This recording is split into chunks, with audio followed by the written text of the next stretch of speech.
Ito ang kwento ng salpukan ng mga babaeng aso ko.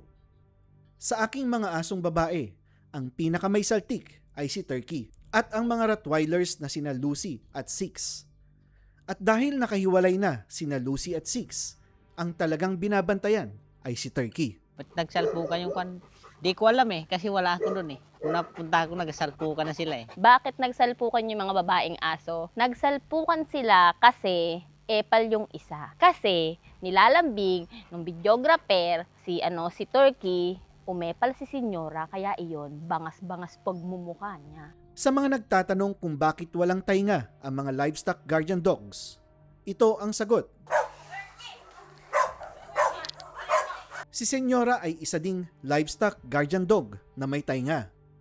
At nung salpukan nga, sa tainga ni Senyora nakatuon ang atensyon ni Turkey. Nang ito ay kanyang makagat, ay hindi na niya ito binitawan.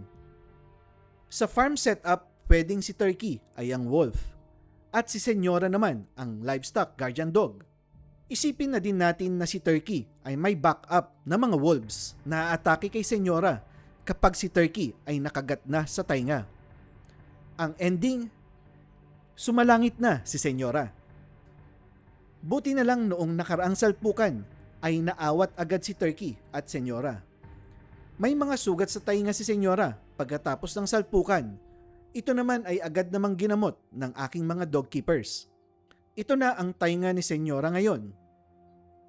Yan kasi, epal.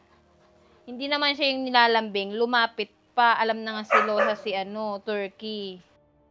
Yun lang po sa ngayon at maraming salamat sa panonood. Bakit nagsalpukan yung mga babaeng aso? Di ko alam